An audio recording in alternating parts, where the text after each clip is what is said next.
it's like a vlog. I hope you enjoy. And how. Hi everyone, and welcome to Apprenticeish, where we talk all about apprentices, apprenticeships, kind of. So in today's video, it's like a vlog slash Q&A because there are a few questions, they've been piling up and I haven't been able to get back to everyone. So I am hoping that everything will be encapsulated in this video. I hope that you guys find it interesting. It's obviously a bit different to how I usually do videos.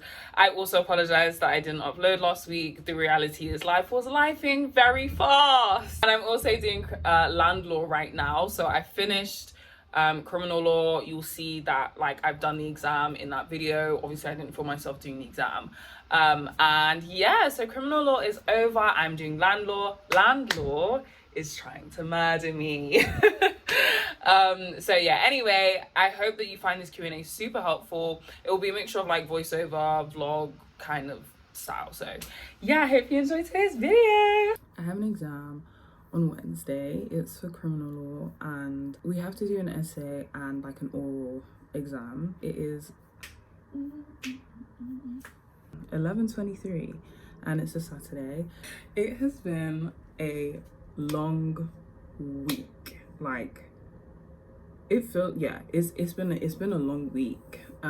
There's a lot that's been going on both in and out of work, and I think a huge part of me is kind of just like, when I don't get work done that I want to do, I'm always torn between, do I just stay up until like 11, so I go to sleep at like 7:30, 8:30?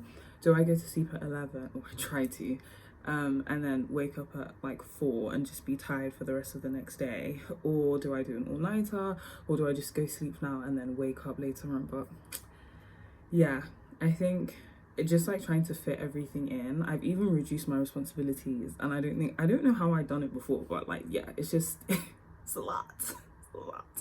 So yeah, I thought maybe filming my preparation for the oral and actually answering some of you guys' questions would be a great way to encourage me to stay focused on the preparation, because trust me when I tell you, there are other things I could be doing, but the exam's on Wednesday, so let me make sure I finish my prep. So 3 A-levels, wow, 3 A-levels, oh my gosh, before doing the apprenticeship. So no is the answer. It really depends on what the company wants to accept. So some places are a lot more like flexible and open to receiving things that are not just A-levels. So I would probably say that you should apply anyway, because there's usually a section on the form where you can add all of your qualifications, and like there's usually a part where you can put in, you know, qualifications that you've received that are not A-levels. So I think the aim is to reach a specific amount of UCAS points. So if your qualification enables you to do that, then great. Otherwise, I'd probably say contact the recruiter to ask them more questions. Someone has asked for application tips. Honestly, guys, I have a whole video on this, so I will link it down in the description below. Okay, someone else has asked, what kind of A-level grades did I get? I got BBC, so they're like obviously not the best thing, but that's also because I had like extenuating circumstances, so take that with a pinch of salt. How did I find out about my apprenticeship? So in this video, I spoke about like how I found my apprenticeship, which was through my network. So so this is my second apprenticeship. The first one that I did was a business administration apprenticeship. I'm pretty sure I talk about it in this video. And I met someone who was there and she was so lovely and we're still really good. We're friends now, not just work colleagues. So we have kept in contact after all this time. And she was working at the firm that, I think she was working at the firm, or she was working at a different firm, and she told me that I should apply for this thing at her previous firm. So yeah, I made an application. Did I have to relocate? Absolutely not. Like, I'm in London, born and raised in London. And there are some people on the apprenticeship program that I'm on and they did relocate, so they live like more up north, and then they've come back to London, and then like sometimes during their term time or whatever they might travel back out, but no one that I know has like traveled from abroad to come to the UK to do a degree apprenticeship. So yes, people have relocated. To be honest, I was willing to relocate. Like, I did not care, I wanted to do an apprenticeship. So yeah, it does depend on the firm that you're working with. It depends on that, because I think some firms are a bit more like open to hearing if there are like specific circumstances which meant that you weren't able to get the grade that you wanted. So for example, obviously some people weren't able to do their exams. Their predicted grades were basically chosen by their teachers, whether they're accurate or not, and that worked really well for some people, not so well for others. So some firms might be open to, you know, like being able to like give you a chance. Like, they'll probably take your assessment center results a bit more seriously than like, if not to say they won't take it seriously, but they might do, just because of the fact that if you haven't taken exams and you're just going off of predictions, it's quite hard to tell like your ability level for your A levels. So gosh, what can I say? It depends on the firm and like their processes, what type of culture they have, and how that influences their hiring decisions and processes. So I honestly could not tell you. I think just apply anyway. And usually, as I've said in this video, they should be able to, there usually is a box all about extenuating circumstances, which I couldn't pronounce in that video. So if you do have any, then obviously put it in that box. And if you don't, if there's space elsewhere on the application, then go for it. I've had so many phone calls. I'm so tired now. It's 3:23. I was thinking of having a nap. I might just pray and then continue. Cannot unfortunately stop because I'm tired. Okay, so the next question is, I'm currently struggling to find a law degree apprenticeship and wanted to know if I know of any companies that do them. So I've made a video on this topic, but what I will say is, one of the places that I didn't include in that video was Not Going to Uni. Not Going to Uni is, as it says on the tin, it is a really good company to like help you find apprenticeships. There's honestly so much on there. So I would say if anything in the videos don't work, I mean, like, you can't find any there. And even still, like, even if they do work, please check out Not Going to Uni, because they have so many good vacancies on there. And I'm obviously an ambassador, so I'm saying that, take it with a pinch of salt. Hi everyone, so it is the next day.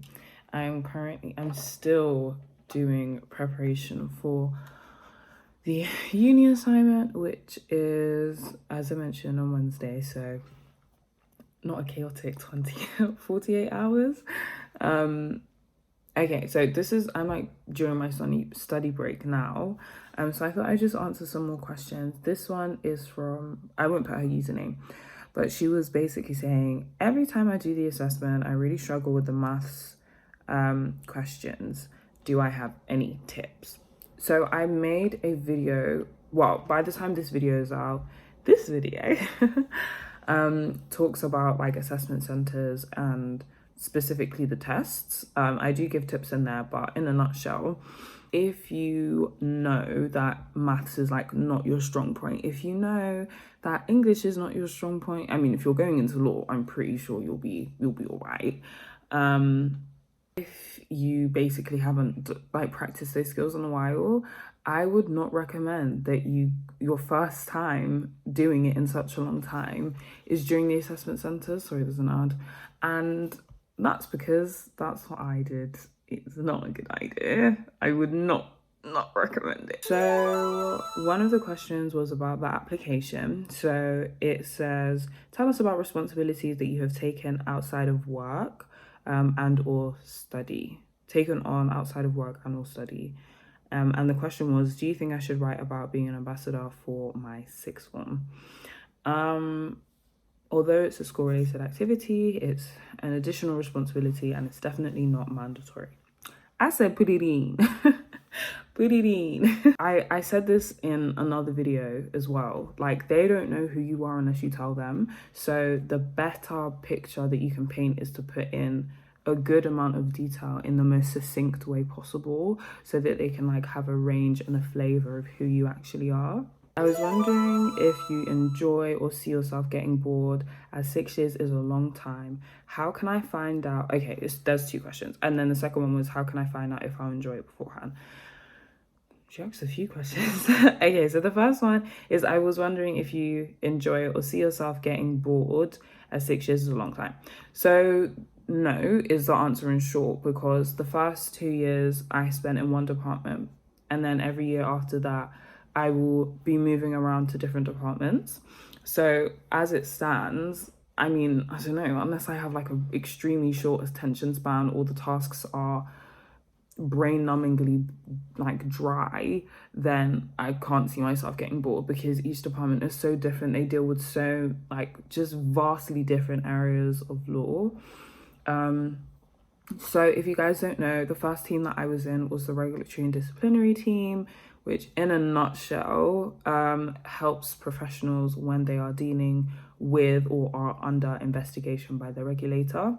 And then the second team, in a nutshell, the second team that I'm in, so the first 2 years I was in R&D, and then the second, well, this year I'm in human rights, which is extremely different in terms of like the work that they do. So right now I'm working on a few cases.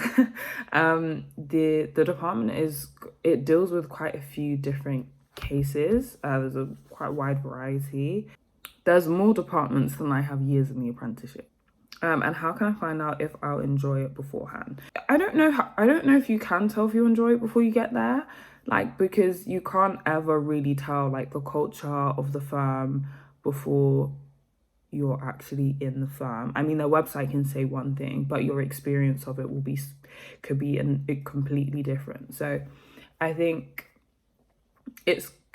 there's an option if you want to, that like, I'm sure you can message people on LinkedIn on the firm that you desire to go to, ask them about their experiences, like what do they like, what would they change, or I don't know if that's the way you would phrase it, but basically just like get their opinion on how they feel about the firm, what working like there has been so far. I would also say ask the interviewers as well.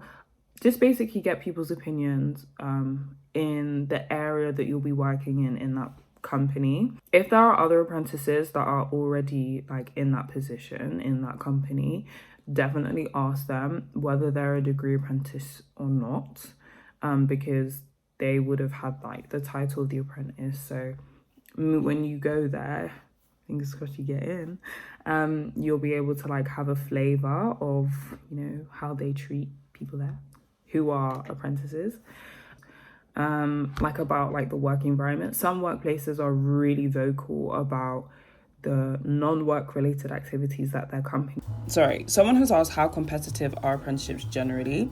I would say for a solicitor apprenticeship, they are extremely competitive. I'm not in any other field, so I can't really answer outside of that. But yeah, solicitor apprenticeships are super competitive.